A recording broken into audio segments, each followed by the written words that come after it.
You are listening to the On Purpose Podcast.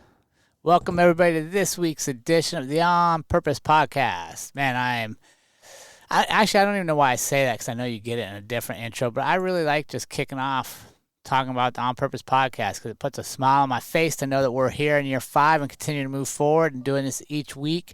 And I got to tell you, I am excited to bring this week's edition to you. This guy I don't know even how I found him, but we crossed paths. And anybody that goes by the name the Orangutan Whisperer, I'm interested in because those animals just seem so curious to me. And every time I've seen them in zoos or on shows, it looks like they're in such deep thought. I was like, okay, I got to hit him up and see if I can bring him on the show and learn something. So I hope you enjoy this week's interview with the Orangutan Whisperer and the head of the Orangutan Project, Leif Cocks. Enjoy the interview and let us know what you think. Leif, one of my newest friends and somebody I can't wait to sit down and talk to. Welcome to the On Purpose Podcast. How are you doing today? Great, and it's great to be here. Thank you. Yeah, it's different for me because I usually record first thing in the morning, but since you're clear across the world, I'm doing this later in the night for us. Mm-hmm. Yeah. It's always awkward with the time zones from this part of the world. My biggest fear with time zones is I'm always going to mess it up and people are going to be waiting for me and I'll forget to show up. Mm-hmm. Oh, look, it happened to me even this morning. I don't think the human brain's designed to deal with multiple time zones. No. So I'm excited to hear if orangutans know about time zones, but I'll get to that in a minute, huh? Mm-hmm. Yeah, it'd be fantastic. All right. So, Leif, there's something we like to do to make sure our audience around the world kind of gets to know you before we start talking about the stuff of what we do in life. So we have a little warm up for you, kind of like you'd have in anything else in life. I like to warm you up and get you ready. So are you ready for this warm up? Yep. All right, here we go. First question for you. You're only going to get one food the rest of your life. What will Leif be eating?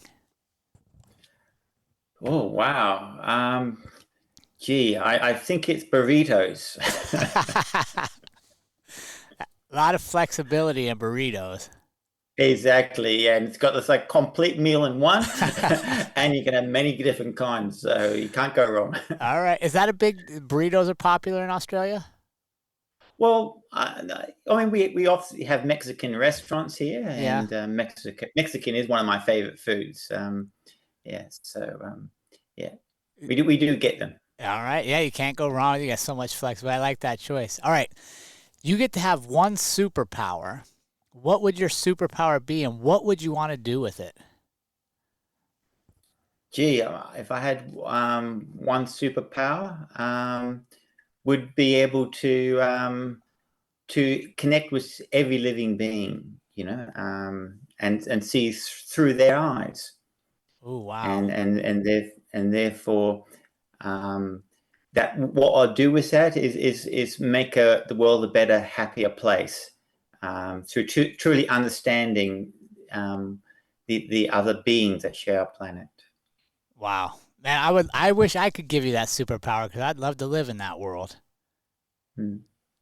What is a favorite book you go to? Favorite book you read? Favorite book? My favorite book ever is The Razor's Edge by Somerset Maugham. Okay. Yeah. It follows the protagonist Larry on his journey to I guess self-discovery and enlightenment in that kind of wonderful time between World War I and World War II in Europe. Yeah, interesting. All right, you get to have dinner with one person. They could have passed on or been a historical figure or somebody still with us. Who do you want to have dinner with, and what do you want to learn from them?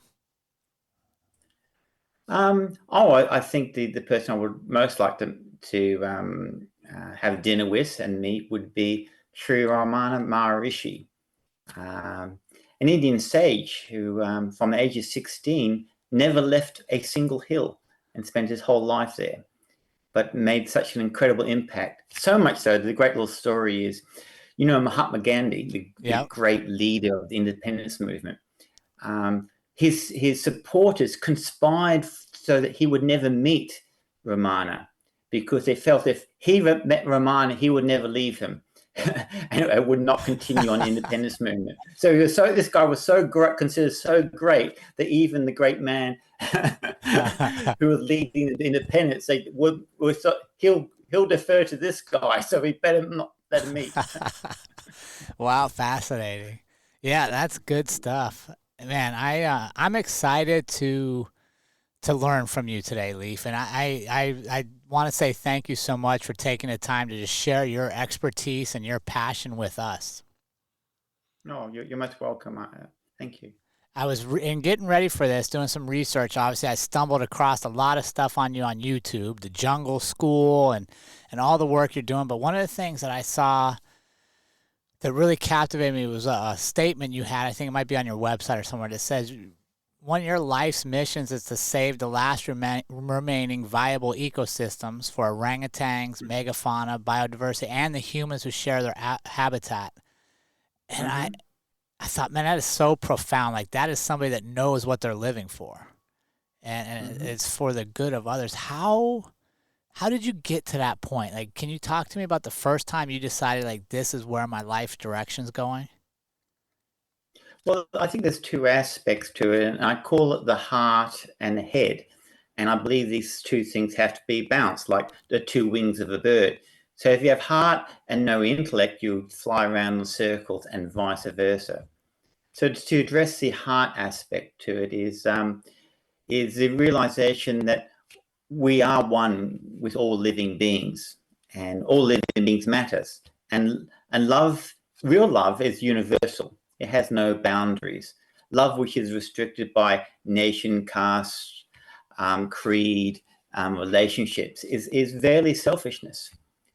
And so if we're going to do real good in the world, we have to have a universal love. And so what we need to do is do things which benefit all living creatures. For example, saving rainforests is the most cost-effective thing we do to mitigate climate change. It's the best thing we can do for the future economy of Indonesia. It's the best thing we can do for the indigenous communities, and the best thing we can do with the megafauna and the biodiversity share the forest. And so it doesn't exclude all.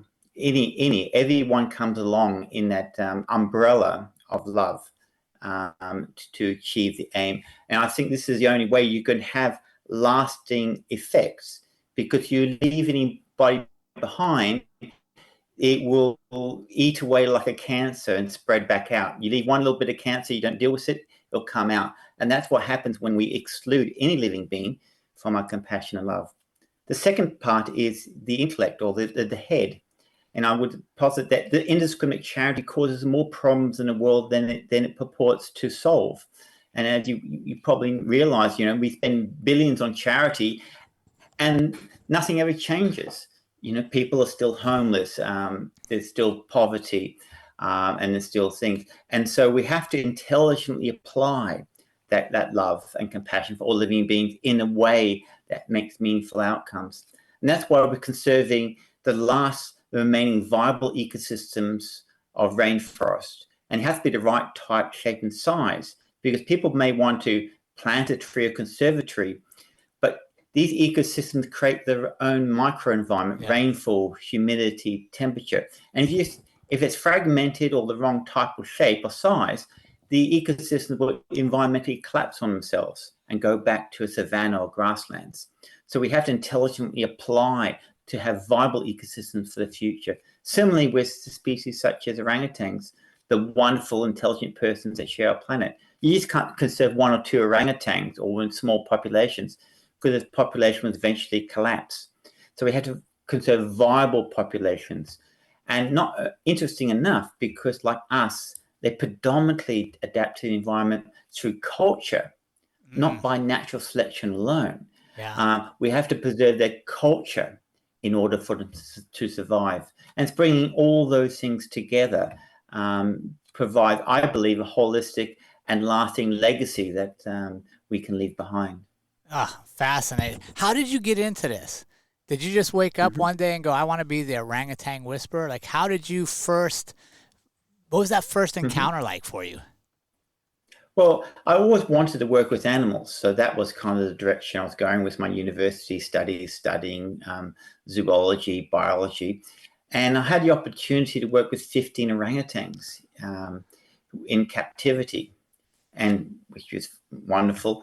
And luckily, I got no training, no occupational health and safety, so no one told me that they're dangerous. So I just went and had my lunch with them and played with them and got to know them intimately as persons. And then, of course, what I did discover is they're the most intelligent beings shown on the planet, self-aware persons just as we are, who should live free in the wild in their own cultures. So, and they didn't do too well in captivity, just like humans don't do well in captivity, orangutans don't. So that's my lifelong mission, to help save the orangutans from extinction, because during the time I was working with orangutans, 100,000 have been murdered. And so we're talking about a mass slaughter, a mass murder of these beautiful persons. And also, so it is both this conservation aspect of saving the species, Yeah. the environmental aspect of saving the environment for the global conservation effort and mitigating climate change, but also there's a humanitarian aspect of ensuring that we don't cause pain and suffering to other self-aware persons that share our planet. Man.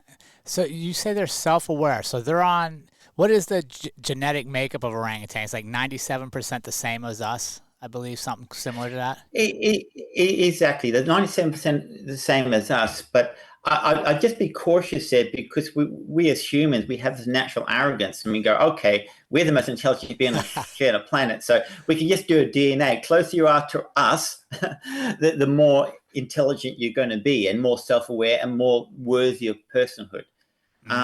However, one of the things is, let's say we're sitting here, vast majority of our energy is going to supporting our large brains.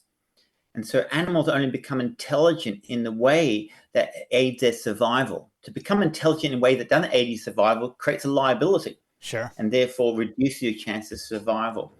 And so all living beings only become intelligent in ways which aid to their survival.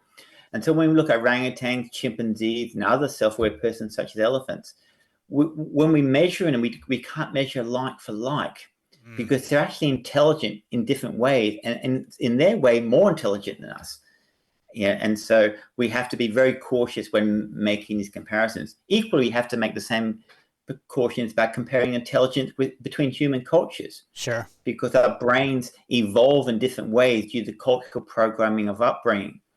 And so if you grew up in a ghetto, yes, you may be a dunce in the classroom, but you're a genius in the rainforest. I mean, sorry, genius in the ghetto. Yeah. And vice versa. And similarly, I would say, for example, orangutans may be dunces in the classroom, only intelligent 5-6-year-old child, but geniuses in the rainforest. They have temporal spatial maps over decades, understanding where the food and resources are, which is beyond the human capacity to learn. And so they look down on us from the trees and go, how do these idiots ever survive? Because according to our values, they're the most stupidest thing we've ever come across. Absolutely. That's a great way to say it. When did you know you could make a difference? When did you know that, man, I can be the guy that helps bring this attention to the world? Well, it's just been a journey, to achieve the vision and the outcome, and so this a skill I have is predominantly, which is allowing success, is a skill of collectivization, is to working with others, supporting others, releving in others' success, and therefore. If you can work selflessly and collectivize, and work with others for their success and their value, you can achieve a lot.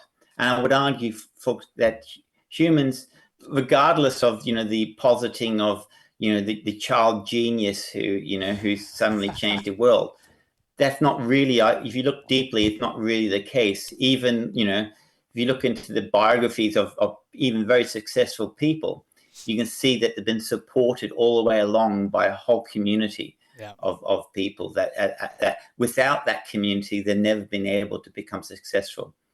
And of course, so recognizing that as once is that, the only way we can be successful is giving up our own self-interest to a wider community and a wider cause.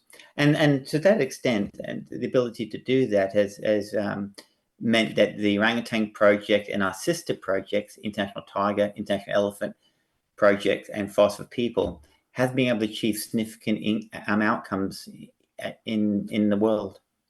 What's been the biggest threat to the orangutan population? Mm-hmm. Look, we've been slowly dwindling their population, for centuries, as we, because of the slowest reproducing species in the world. Okay. Because they adapt to the environment through culture, not natural selection. So they have long maternal periods with a small number of infants.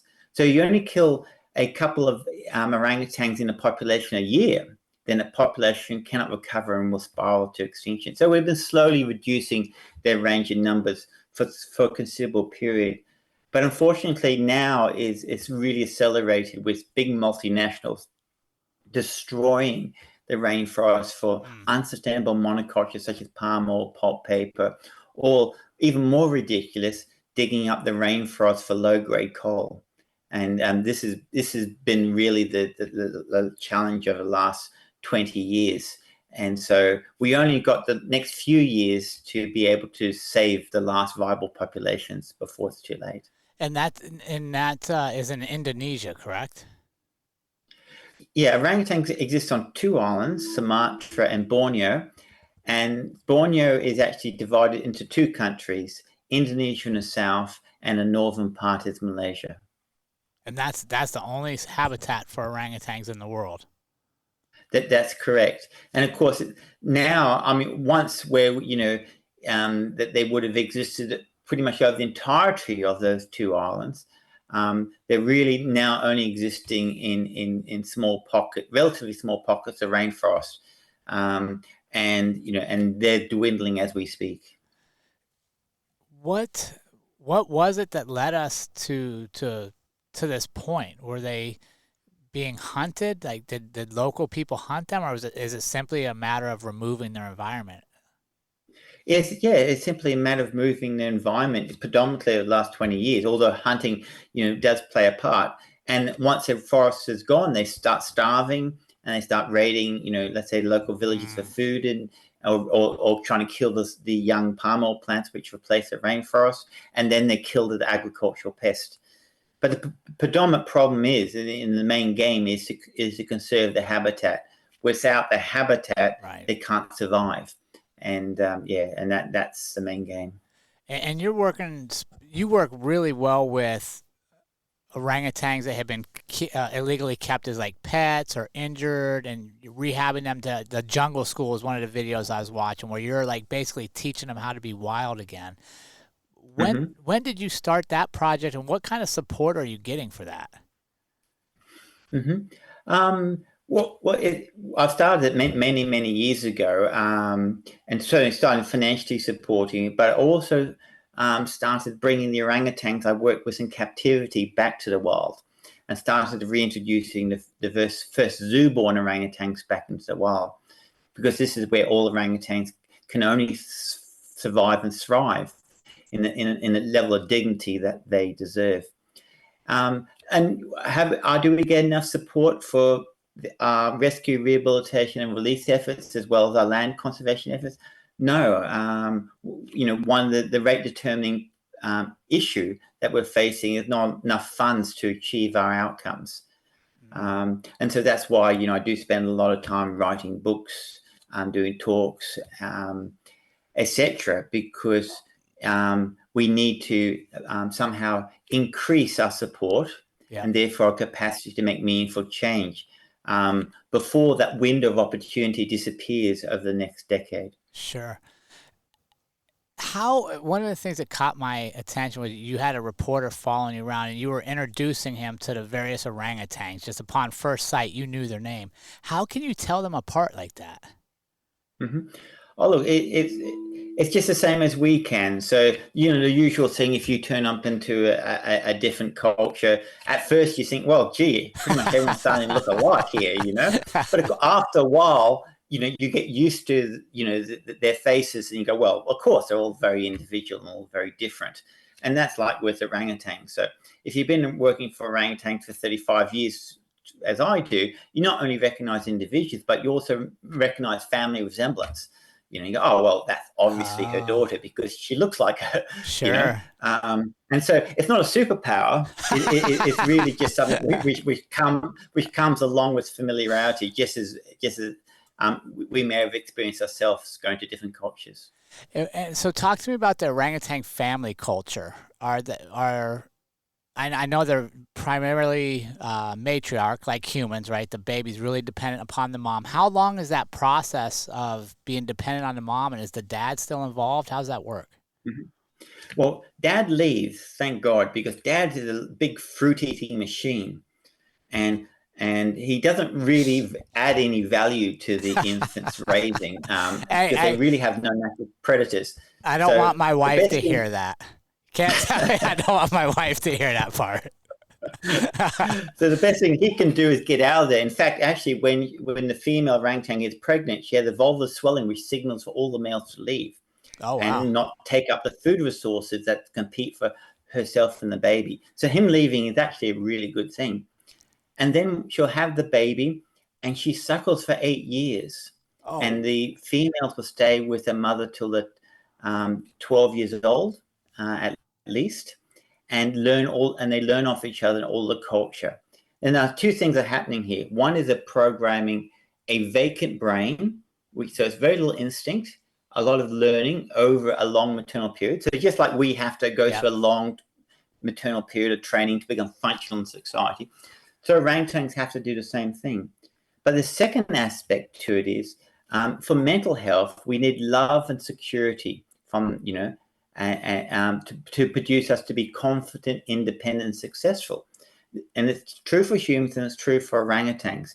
And orangutan mothers have the most loving, beautiful, caring environment for the offspring, where it is looked after and cared for and loved to a degree even beyond human capacity, which produces this wonderful, independent, beautiful person at the end of it. And therefore, I would say to become friends with orangutans is one of the most beautiful experiences a human being can have, because in many ways they're a more noble form of humanity. Mm. Yeah, I heard that on the video, more noble form of humanity. So now the baby gets to 12 and it's going to be kind of moving on to its own. Do they stay in like pods or tribes, or do they branch off? Mm-hmm. Well, at about 12, the young female will, after learning how to raise babies from her mother's next baby, because let's say we're talking about smart orangutan, there's 9 years between infants, she'll go off to territory next to her mother. And so all the orangutans in the area, all the female orangutans will be related. And so they live these semi-solitary lifestyles, but when there's big fruiting trees, they'll all come together, and the females will eat out of the same tree, and all the babies will play with each other. So similarly, for example, I would probably say, if you understand, let's say, country Americans, mm-hmm. where they live on their own farm and they're growing their own food and they're living, but at Christmas and Easter and Thanksgiving, they all come together at a big feast and everyone plays. But then they go back to their farms. And so that's how orangutans live. They live this beautiful, diverse community and rich social lives, but I guess in slow motion, like people do in the country, rather than the city dwellers that live in the cities. Yeah, no, that's a great analogy. That really makes sense to me. What's the funniest thing you've seen an orangutan do in your relationship, to where you were amazed that they did that? Mm-hmm. I mean, orangutans are, the most intelligent being that shares our planet. And now, when I've been working with orangutans, one of the amazing things to do is they all love to escape. And so if you know, so that's a favorite pastime. And for example, I had two chimpanzees that we sent away, and the chimpanzee's been living in this enclosure for 30 years, yeah, and never escaped. The orangutans went there 2 days later. They're out wandering around. They escaped.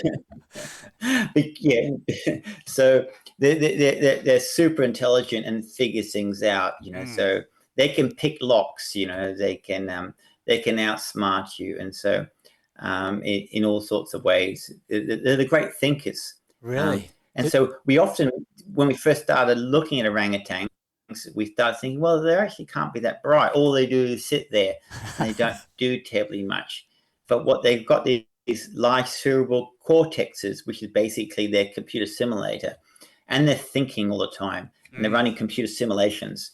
So a chimpanzee, for example, will try and error to, let's say, a chimpanzee wants to escape, it'll keep trying different things and all over and active, trying to escape and trying to figure out what works through trial and error. Whereas an orangutan would just sit there and think about it for a day, then just escape once. So, yeah. That's funny you say they think, because every time I've seen them, it really looks like they're just sitting there thinking. Mm-hmm. Exactly. They have rich internal lives. Yeah. And, don't necessarily express that. So why, when we originally started studying apes, we thought, well, chimpanzees, our closest relative, they're very active and dynamic, always trying to learn. They obviously must be the smartest. But of course, we quickly found out when we studied them and got to know them a bit more that these were the quiet geniuses that were taking their time, but figuring out these wonderful problems very easily. What was there a special orangutan that you've been the closest to over your time, and share that story with us a little bit? There's a couple of orangutans which I've had close. One was Sakara, when I had the privilege of being her mother for 6 weeks. She got injured, and we had to look after her, and so I had to take her from her mum and basically care for her like a orangutan mother for 6 weeks, which was the most wonderful experience. To be born a white heterosexual male and then have an experience of being a mother of orangutan was obviously a unique and beautiful experience. And then obviously gave her back to her mum when she was well enough, and then allowed that relationship to continue. So that was a beautiful time. With Tamara, being with her from birth, and then taking her all the way on a journey to be back into the wild, and then meeting up with her 3 years later after she being in the wild, and seeing that she was still doing okay. That again was a wonderful experience. Yeah. Did she recognize you after 3 years? Oh, of course, orangutans would never forget you. They're obviously just like a friend. They know you for life, and they have terrific long-term memories. And how long is their lifespan? How long does an orangutan live?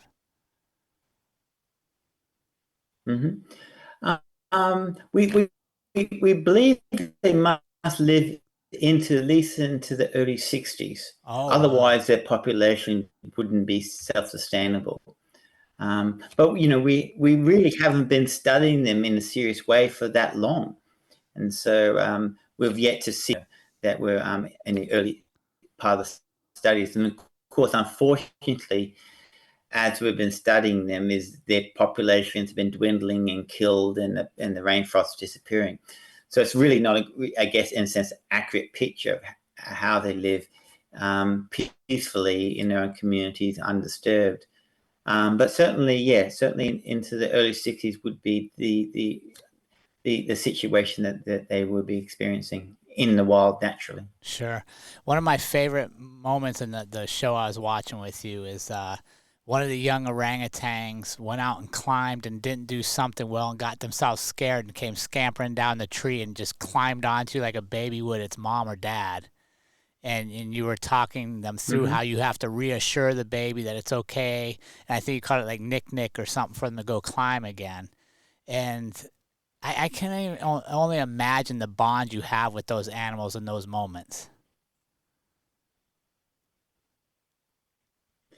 Yeah, and I mean, night night Night, night. literally means in Indonesia climb climb, and because in Sumatra there's tigers on the ground, and one of the things we have to teach them very early on is never come to the ground, and you got to sleep in your night nest at night, otherwise you basically end up as tiger food. Yeah. And so the other aspect to it is as we know with humans, tough love doesn't work.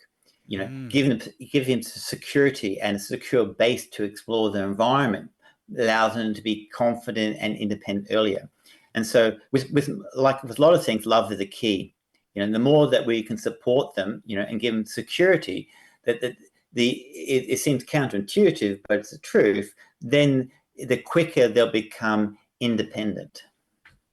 Wow. Yeah, that's so fascinating to me. And I just can't, I want to come over there and just see what you do someday. Like, it just fascinates me.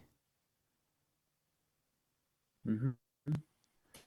Yeah, it's wonderful to, I do eco tours and people come into the forest with me and see all the wonderful heroes on the ground who are working with orangutans to save them. And that's a wonderful experience. Meeting the orangutans is obviously a magnificent experience. But also, there's another aspect to it is the agricultural and industrial revolutions have been too short a time period to have an evolutionary impact on human beings. Mm. So in other words, we've adapted and feel most at home back in nature because Yeah. that's where we've basically evolved, and we haven't changed significantly since then. And so going back to the rainforest with the orangutans is often a wonderful connecting experience, to in some ways, for many people, the first time feeling at home and connected in a way that they might not experience in the urban or the city jungles that we spend most of our time. Yeah, absolutely. We're big proponents here of getting out in nature and reconnecting with where we came from for sure. Just reset the mind and the heart and the spirit, you know? Mm-hmm. What? Yeah, no, I think that, and it's been more and more recognized, even from medical terms, where people, doctors are prescribing, you know, um, uh, going back to nature and spending time in nature as a way of increasing health outcomes. And so it's not just, a ideology that, we are part of nature and we need to, which is just another of the myriad of reasons why we should be saving the rainforest and our natural environment, and to feel that in any way we should, are going to win by destroying the environment Yeah. is surmounting to madness. It is. No, you're 100%. Leif, it's been an honor to talk with you and to learn about your work with the Orangutan Project. Where can our listeners go to support you in this amazing cause and this such a noble project, as you say, to save one of the more noble species on Earth? Yeah, you come visit our website at theorangutanproject.org, and you can adopt an orangutan, sponsor a patch of rainforest to secure it, or give a general donation to achieve our vision and mission. And then, of course, there's opportunities there to go on eco tours and read the books that I read. I write. And so there's many ways that people can join the journey for a meaningful outcome. And one of the wonderful things about becoming part of something greater than you and giving to something greater than you is actually we actually benefit from it. Mm. To live a life of selfless service and giving to others is actually not a life of sacrifice. It's a life of reward and benefit. And so it's not divorced from personal benefit to those who can work or support a higher ideal.